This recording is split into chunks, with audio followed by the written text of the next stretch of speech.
সুরজ, তোমার কোনো দোষই নেই।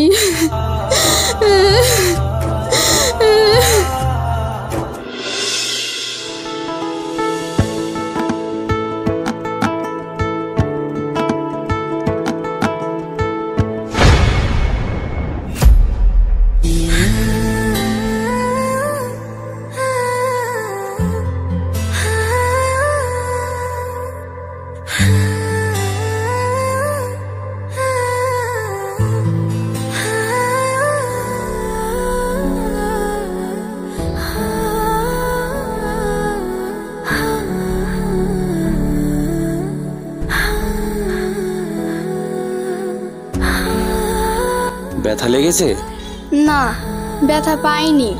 কি বোন, তুই সত্যি ব্যথা পাসনি?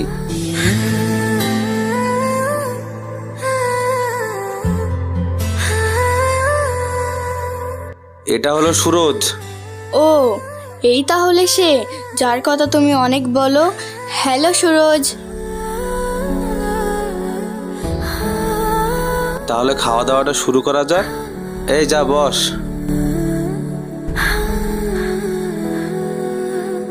এই ছেলের নাম সুরজ কেন? এর নাম তো হিরো হওয়ার দরকার, পুরো হিরো।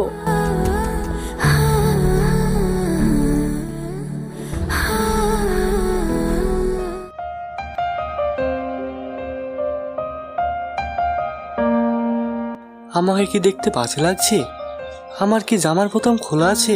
না তো, সবই তো ঠিক আছে। তাহলে এইভাবে তাকিয়ে আছে কেন আমার দিকে? না, সুন্দর আছে ছেলেটা।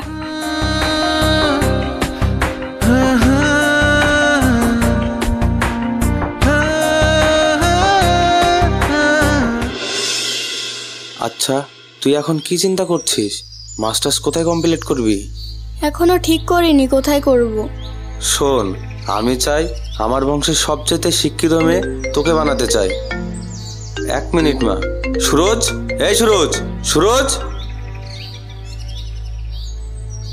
ওই আমাদের সাইডের যে ইঞ্জিনিয়ারটা আছে না, সে কল দিয়েছে। তুই একটু হ্যান্ডেল কর তো। এতদিন পর মেয়েটা এসেছে, একটু জমে আড্ডা মারবো। Hello, Haru, is everything all right? No, I can't hear you. Hello.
Shine ভাই, একটা কথা জিজ্ঞেস করতাম। হ্যাঁ বোন, শিওর। সুরজকে দেখে তো একটা ভালো ঘরের ছেলেই মনে হয়। সেদিন দেখলাম খুব সুন্দর করে ইংলিশে কথা বলে। হ্যাঁ, ও তো ভালো ঘরের ছেলে হবেই, কারণ ও তো ব্যাঙ্গালোর ইউনিভার্সিটিতে পড়াশোনা করেছে। আসলেই? ও ব্যাঙ্গালোর ইউনিভার্সিটি থেকে পড়াশোনা করার পরে আমাদের এই এলাকার কলেজের প্রবাসিক ছিল। তাহলে পলিটিক্সে আসলো কিভাবে? আমার তো হিসাব মিলছে না। আসলে হিসাব না মেলাটাই স্বাভাবিক। এটা একটা বিশাল বড় কাহিনী। আমি তোমায় ছোট্ট করে একটু বলি। ওর একটা বোন ছিল। বোনটা দেখতে শুনতে অনেক সুন্দর। তো সুন্দর হলেই যে বিড়ম্বনায় মেয়েদেরকে পড়তে হয়। আর এই এলাকার কিছু খারাপ ছেলে পেলে সুরজের বোনকে খুব ডিস্টার্ব করতো। জিনিসটা ডিস্টার্ব করা পর্যন্ত যদি সীমাবদ্ধ থাকতো তাহলে হয়তো কোনো ঝামেলা হতো না। কিন্তু ওই খারাপ ছেলেগুলো সুরজের বোনকে একসময় তুলে নিয়ে গিয়েছে। ওর বোনকে তুলে নিয়ে গিয়েছে। ওই সময় একটা ভাই আসলে কি করবে? অন্য ভাইরা যা করতো সুরজ একই কাজ করেছে। শালাদের ইচ্ছা মতো কেলিয়েছে। ওই সময় সুরজ অনেক ঝামেলার মধ্যে পড়ে গিয়েছিল। এই ঝামেলা থেকে তোমার আব্বা সুরজকে বের করে নিয়ে আসে। সেই সমস্ত ঘটনা গ্রামে সব জায়গায় ছড়িয়ে যায়। সেই কারণে তার বিয়ে হচ্ছিল না। তোমার আব্বা একটা ভালো ছেলে দেখে সুরজের বোনের বিয়ে দিয়ে বাইরে পাঠিয়ে দেয়। এই ঘটনায় সুরজের মনটাকে তোমার আব্বা পুরো কেড়ে নিয়েছে। তারপর থেকেই সুরজ তোমার আব্বার প্রতি অন্ধবিশ্বাসে জড়িয়ে গেছে। তোমাকে যে সুরজের ব্যাপারে কিছু জিজ্ঞাসা করেছি তুমি কাউকে বলবে না, আর সুরজকে তো একদমই বলবে না। সুরজ জীবনেও জানতে পারবে না এই কথাগুলো। ঠিক আছে।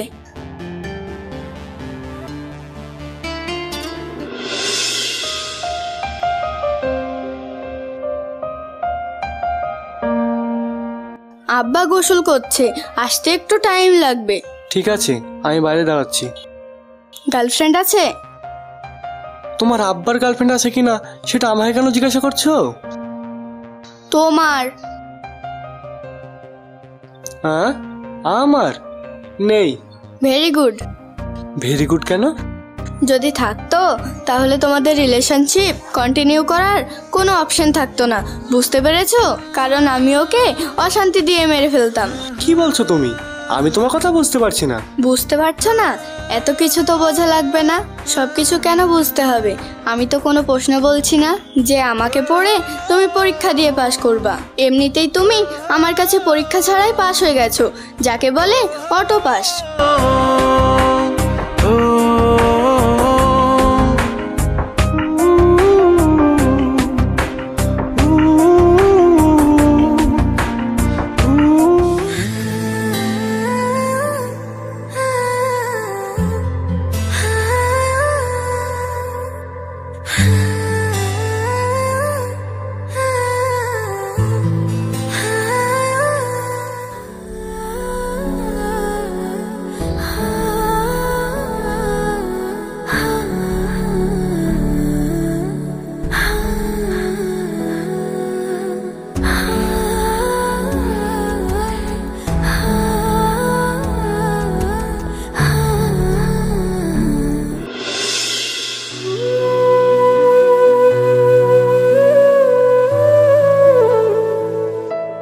তুমি আর আমার বাড়িতে আসো না কেন?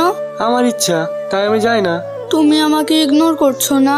তোমাকে আমি অ্যাটেনশন দিলাম কবে? ইগনোর করব? তুমি আমাকে কি ভাবছো আমি জানি না। তোমাকে নিয়ে আমার মাঝে কেন হঠাৎ এমন হলো সেটাও আমি জানি না। বলে না লাভ এট ফার্স্ট সাইট, আমার মধ্যে সেটা হয়েছে। আমি তোমাকে ছাড়া থাকতে পারবো না। আমি বহু বন্ধু বান্ধব দেখেছি এবং তাদের গার্লফ্রেন্ডও দেখেছি, যখন তারা প্রেম করে তখন এত বড় বড়ই কথা বলে, তোমায় ছাড়া বাঁচতে পারবো না, তোমায় ছাড়া থাকতে পারবো না। কিন্তু ঠিক ওই মেয়েগুলোই বিয়ে করে পাল্টি মেরে অন্য ছেলের সাথে চলে যায়। হয়তো তাদের প্রেমিকারা তখন আবেগের বয়সে ছিল তাই সব বলেছে, কিন্তু আমি আবেগের বয়সে নেই। আমি মিথ্যা বলবো না, আমি অনেকের সাথে ফ্লার্ট করেছি, আমি অনেক ছেলেদের পিছনে ঘুরিয়েছি, কিন্তু কখনো লিমিট ক্রস করিনি। ওটা একটা মজা পর্যন্তই ছিল, কিন্তু তোমার ব্যাপারটা পুরোপুরি ভিন্ন। তোমার আব্বা মুখলেশ ভাই আমার জীবনটা সেট করে দিয়েছে। আজকে আমি যে পজিশনটা হোল্ড করি, যে সম্মানটা পাই মানুষের কাছ থেকে, সেটা শুধুমাত্র তোমার আব্বার জন্য। না হলে তো আমি রাস্তায় রাস্তায় পড়ে থাকতাম। এই জন্য আমার বোন বলে, ভাই যা করিস করিস, কোনোদিন মুখলেশ ভাইকে কষ্ট দিস না। আর আমি যদি তার সাথে বেইমানি করি, সে জীবনে আর একটা মানুষকেও বিশ্বাস করতে পারবে না। সুরজ, আমি যদি এখন চলে যাই আমি কিন্তু জীবনেও আর তোমার পিছনে আসবো না। আমি তো এটাই চাই, তুমি আমার পিছনে আর কখনো না আসো। আমি না আসলে তুমি সুখী হবা? অবশ্যই অনেক সুখী হব। ঠিক আছে, বানিয়ে দিলাম তোমাকে সুখী। Thank you.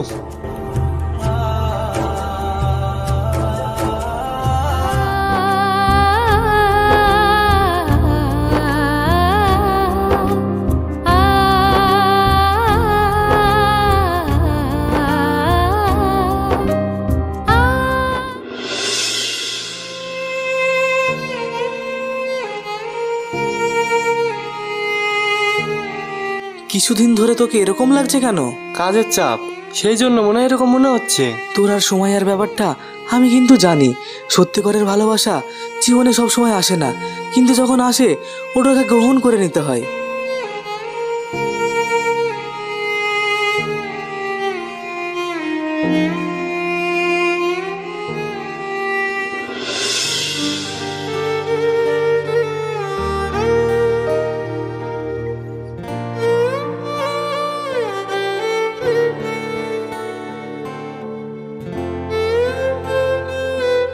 তুমি এখানে কি করছো? দূর থেকে দেখলাম তুমি এখানে দাঁড়িয়ে আছো, কিছুদিন আগে ধোকা খেয়েছো তো, তাই ভাবলাম পানিটা লাপটাপ না দিয়ে মরে না যাও। এখান থেকে চলে যাও, আশেপাশে মানুষ আছে, দেখলে সমস্যা হবে। হ্যাঁ, এই ভয়টা আমি আগে পেতাম, কিন্তু আজকে কেমন জানি এই ভয়টা আর লাগছে না। নিজের মধ্যে ভয় আনো তাহলে। আচ্ছা, কিছুদিন ধরে আমার ঘুমটুম আসছে না, কোথাও শান্তি পাচ্ছি না, কি জানি কি হয়েছে। ঘুম আসছে না? ঘুমের ওষুধ খাও, কিন্তু প্লিজ এখন আমাকে কিছু জিজ্ঞেস করো না। তুমি কখন ঘুমের ওষুধ খাবা? আমি ডাক্তার না। আচ্ছা, তাহলে এটা বলো যে আমি তোমাকে এত মিস কেন করি, যেখানেই যাই খালি তোমাকেই খুঁজে বেড়াই। তোমার মন তুমি জানো, আমি তো আর সবার মন পড়তে পারি না। যদি পারতাম তাহলে সবার আগে তোমার মনটাই পড়তাম, তাহলে আর এত কষ্ট পেতাম না। জীবনে অনেক মানুষের কাছে অনেক রকমের কথা শুনেছি, কিন্তু কষ্ট পাইনি। আর আজকে তোমার এই সামান্য কথাতেই আমার কষ্ট লাগছে। হয়তো বা ভালো লাগা মানুষের মুখে খারাপ কথা শুনলে খুব কষ্ট লাগে। আমার সাথে মনে হয় ওই জিনিসটাই ঘটেছে। তোমার সাথে কি ঘটেছে না ঘটেছে সেটা আমার দেখার বিষয় না, আর এটা আমি জানতেও চাই না। সেদিন তোমার মধ্যে যে অনুভূতিটা হয়েছিল সেটা আজকে আমার মধ্যে হচ্ছে। অনেক দেরি করে ফেলেছো। হ্যাঁ, আমার মন একটা দোষ করেছে, একটু সময় বেশি নিয়েছে, কিন্তু ফাঁসি তো আর দেওয়া যাবে না, আর বেশি দেরিও কিন্তু করিনি। ভালোবাসায় 1 মিনিটের দেরিও দীর্ঘ রজনীর সমান, দীর্ঘ বয়সের সমান। তোমার কাছে মনে হচ্ছে তুমি দেরি করনি, কিন্তু আমি জানি এই কটা দিনের কষ্ট কত হাজার রজনীর যন্ত্রণা দিয়েছে। তুমি চলে যাও, ভুলে যাও আমাকে। দেখো সুমাইয়া, আমি বুঝতে পারছি সেদিন তোমার কেমন লাগছিল। আমি তোমার কাছে আর একটা সুযোগ চাই। তোমাকে আর আমি ভালোবাসবো না। তোমার কি মনে হয় তুমি ওই দিন আমাকে যেভাবে ফিরিয়ে দিয়েছো, তারপরেও আমি তোমাকে ভালোবাসবো, তোমাকে আবার সুযোগ দেব? তখন তো আমি বুঝতে পারিনি যে আমিও তোমাকে ভালোবাসি। দেখো, আমি পলিটিক্স করি, সারাদিন এদিক ওদিকে ছুটে বেড়াই। আমি বুঝতে পারিনি ভালোবাসা কি, এটা এখন বুঝতে পারছি। তোমাকে ছাড়া আমি আর বাঁচতে পারবো না। কিভাবে যেটাকে ভালোবাসলাম।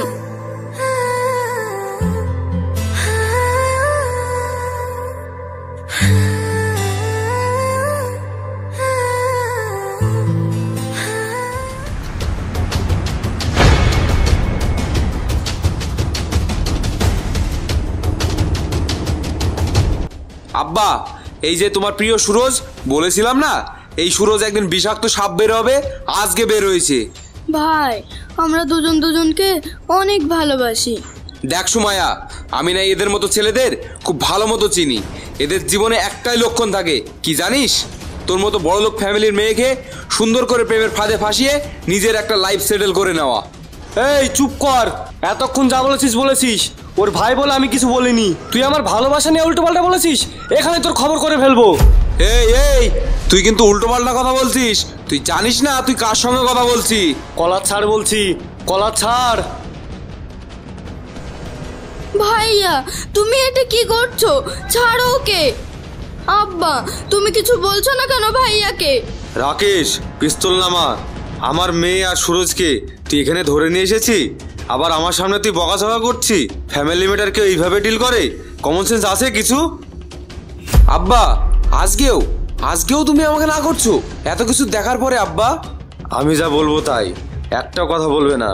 সুরজ তো ভালো ছেলে, শিক্ষিত ছেলে, ওদের পরিবারও ভালো, আমাদের স্ট্যাটাসের সাথেও যায়।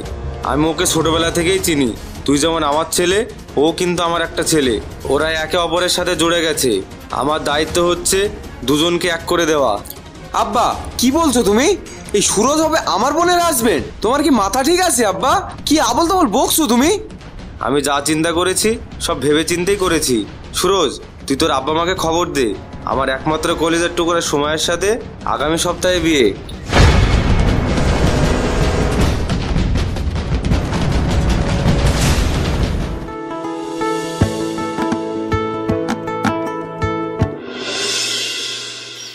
কি হয়েছে, হঠাৎ করে ডাকলে? আমি তোমাকে কিছু বলতে চাই। বলো। আমি তোমাকে একটা সত্যি কথা বলতে চাই। আসলে আমার একটা বয়ফ্রেন্ড আছে। হ্যাঁ? আমার একটা বয়ফ্রেন্ড আছে। কি আছে? বয়ফ্রেন্ড? আমি এখানে আসার পর থেকে ওর সাথে আমার ঝামেলা হয়। আমি ভেবেছিলাম আমাদের সম্পর্কটা ঠিক হবে না। পাগল হয়ে গেছো? আমি ওকে ভুলতে পারছিলাম না। এখন পেরেছো ভুলতে? কি বলছো এগুলো? ধ্যাত, মজা করছো নাকি আমার সাথে? আমি আমি তোমার সাথে টাইম পাস করেছি। আমি ভেবেছিলাম তোমার আমার ব্রেকআপ হয়ে যাবে, কিন্তু আমি এটা বুঝতে পারিনি যে পুরো ফ্যামিলি তোমার আমার ব্যাপার জেনে যাবে আর তারা এইভাবে সবকিছু মেনে নেবে। এখন আমার বয়ফ্রেন্ডও আমার জীবনে আবার ফিরে এসেছে। শোনো, আমার একটা কথা শোনো, মানুষ মজা করে ঠিক আছে, কিন্তু তোমার এই মজাটা আমার একদমই ভালো লাগছে না। অন্য কিছু নিয়ে মজা করো, আমি কিচ্ছু বলবো না। আমি মজা করছি না, আমি সত্যি বলছি। আমি চাই না আমাদের বিয়েটা হোক। তাহলে এতদিন যা ছিল সেগুলি সব নাটক? নাটক করছো তুমি আমার সঙ্গে? কেন করলে তুমি আমার সাথে? এটা কি সম্পর্ক? সম্পর্ক খেলার টাইম পাস তোমার জন্য, টাইম পাস করার জন্য আর কাউকে পেলে না? তোমার মতো ছেলের সঙ্গে প্রেম করা যায়, বিয়ে না। তাহলে দিনের পর দিন বিয়ের পর এটা করব, বিয়ের পর ওটা করব, এসব প্ল্যান কে করেছে? তুমিই তো করেছো। আশ্চর্য, এগুলো কি সুমাইয়া? আমি আবারও জিজ্ঞাসা করছি, ঠান্ডা মাথায় জিজ্ঞাসা করছি, তুমি এগুলো আমাকে সিরিয়াসলি বলছো নাকি মজা করছো? আমি মজা করছি না, আমি সত্যিই চাই না আমাদের বিয়েটা হোক। তোমাকে বিয়ে করার চেয়ে মরে যাওয়া অনেক ভালো। তাহলে আমার সাথে এমন করলি কেন? আমার সাথেই কেন? কি ক্ষতি করেছিলাম আমি তোর? কি ক্ষতি করেছিলাম আমি? আমি তো তোর কাছে আসিনি, তুই তো এসেছিলি আমার কাছে, তুই এসেছিলি আমার কাছে। কথা বলছি না কেন? কথা বল, উত্তর দে, উত্তর দে। কান্না করছিস কেন এখন? কান্না করছি কেন?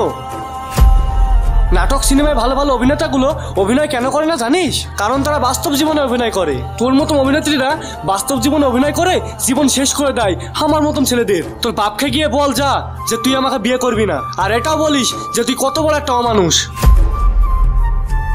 আমি বলতে পারবো না, আমি বললে আব্বু আমাকে মেরে ফেলবে। তুমি বলো সুরজ প্লিজ, আমি তোমার পা ধরি, তুমি আমাদের বিয়েটা আটকাও। আমি চাই না আমাদের বিয়েটা হোক। এই, তোর কি মনে হয় আমাকে দেখে? তোর কি মনে হয় আমি ডাস্টবিনের ময়লা? হ্যাঁ, আজ পর্যন্ত এত বড় ধাক্কা খাওয়ার পর এই প্রথম আমার মাথা ট্র্যাক হয়নি। কারণ তুই আমার ব্যথাটা মাথায় না কলিজায় দিয়েছিস। আমি তোর বাপকে বলছি আমি করবো না বিয়ে, আমি গিয়ে বলছি। আর দেখ আমার দিকে তাকা, এই চেহারাটা তুই আর জীবনও দেখবি না। কারণ আমি এই গ্রাম ছেড়ে চলে যাচ্ছি। কোনো অভিশাপ দেবো না আমি, কারণ দোষটা পুরোপুরি আমার ছিল। আমি একটা ফালতু ছেলে যে তোর মতো একটা মেয়েকে ভালোবেসেছি। ছি।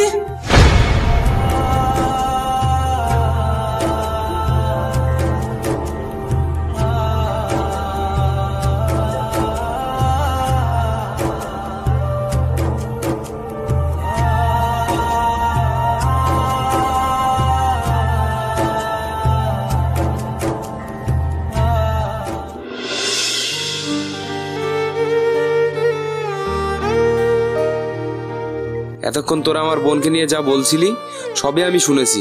এই যে সুরজ, আমার বোন যা কিছু করেছে সবকিছু তোকে বাঁচানোর জন্যই করেছে, তোকে সেভ করার জন্যই করেছে, আর কিছুই না। এই সুরজের জন্য আমি কি না করেছি, আর ওই সুরজ আজ আমার মেয়ের সাথে প্রেম করছে। কত বড় কলেজা ওর। রাকেশ, তুই এতদিন জানতে চাইতিস না কেন আমি ওকে কিছু বলিনি? ইলেকশনের সময় বড় বড় নেতাদের সাথে অনেক মিটিং করতাম, আমার সব মনোযোগ ওদিকে ছিল। ওকে আমি বুকে জড়িয়ে রাখতাম ঠিকই, কিন্তু আমার ভিতর জ্বালাতন হতো, আমি ভিতরে ভিতরে জ্বলতাম। কারণ অনেকে ওকে অনেক বেশি পছন্দ করে, ওকে ভালোবাসে।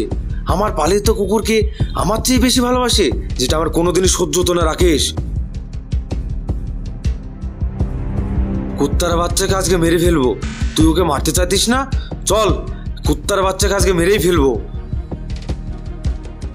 আব্বা আব্বা ওকে কিছু করো না। আব্বা, তুমি এটা কি করলে? সুমার গায়ে হাত তুললে? চুপ কর রাকেশ, আমার বংশে সবচেয়ে শিক্ষিত বানিয়েছি তোকে, আর এই শিক্ষার নমুনা। আব্বা তুমি আমাকে মেরে ফেলো আব্বা, ওকে তুমি কিছু করো না আব্বা প্লিজ। আব্বা ওর তো কোনো দোষ নাই, ও তো আমার জীবনে আসতে চায়নি, আমি ওকে আমার জীবনে এনেছি।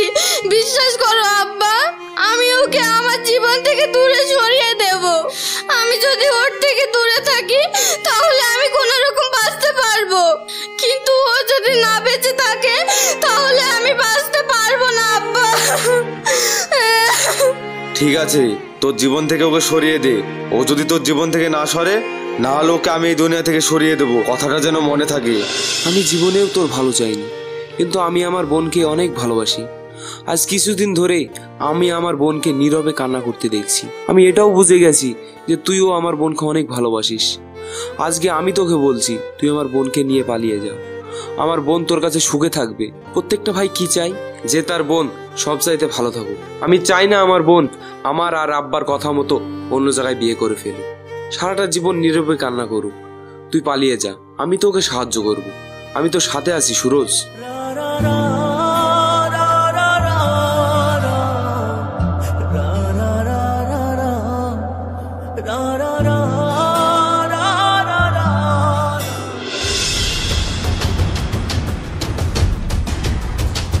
সারাটা জীবন আমি আব্বার আঙুলের ইশারায় চলেছি, কিন্তু আজকে আমার কাছে মনে হচ্ছে যে আমার লাইফে সবচেয়ে সেরা দিন। ধর, এখানে কিছু টাকা আছে, নতুন জীবন শুরু করার আগে কিছু টাকা লাগে। আরে ধরে নে, এটা আমার পক্ষ থেকে তোদের দুজনের বিয়ের গিফট। আর ওইদিকে গাড়ি আছে, এখান থেকে চুপচাপ ব্যাঙ্গালোরে চলে যাবি। আর যাওয়ার আগে অবশ্যই দুজনে বিয়ে করে যাবি। আর এইদিকে যা কিছু হচ্ছে সবকিছু আমি দেখে নেব। আব্বার মাথা ঠান্ডা হয়ে গেলে তখন আমি তোকে ডেকে নেব, তোরা চলে আসবি। থ্যাংক ইউ ভাই, থ্যাংক ইউ।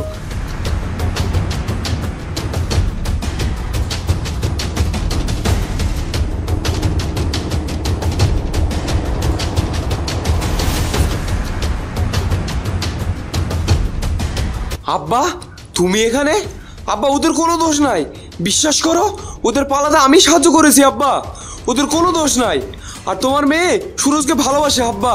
তুমি যদি তোমার মেয়েকে শাস্তি দিতে চাও আব্বা, তোমার যা শাস্তি দিতে মন চাই তুমি আমাকে দাও আব্বা। ওদের কোনো দোষ নাই, ওদের ওদের যেতে দাও তুমি। সব দোষ আমার আব্বা, সব দোষ আমার। প্লিজ এবার তোমার জেদটা ছাড়ো আব্বা। দেখো ভাই আরো তো অনেক জেদ। ভাই যদি তার সব বলে আমাদের হেল্প করতে পারে, তাহলে তুমি কেন পারবে না আব্বা? আমি না তোমার মেয়ে? প্লিজ আব্বা, প্লিজ আমাদের যেতে দেন প্লিজ, আমরা দুজন দুজনকে অনেক ভালোবাসি। আব্বা, আমি হাত জোড় করছি, তুমি ওদের যেতে দাও আব্বা। যা বোঝো বলো তুমি আমার সঙ্গে করে নিও। তুই যখন মেনেই নিয়েছিস, আমি আব্বা হিসেবে জেদ ধরে রাখি কিভাবে? তোদের আর ভাবতে হবে না, আমি নিজে আগামীকাল তোদের বিয়ে দেব। সন্তানের সুখ আমার কাছে সব।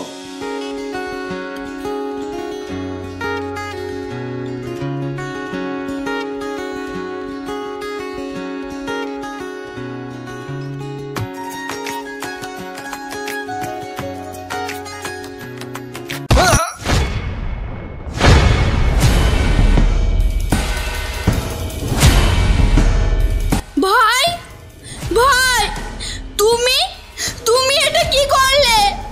সুরজ, সুরজ, সুরজ, সুরজ, এই সুরজ। কিরে বিষাক্ত সাপ, চারিদিকে আমার মেয়ে আর তোর বিয়ের আলোচনা চলছে। তুই আমার রিপোর্টেশনের 12টা বাজিয়ে তুই ভেবেছিলি এই গ্রাম থেকে তুই চলে যাবি? তোকে যদি আমি এমনি এমনি ছেড়ে দিতাম, সবাই আমাকে নিয়ে হাসাহাসি করতো। সারা জীবনে আমার পলিটিক্যাল ব্যাকগ্রাউন্ডের তোরা 12টা বাজিয়েছি।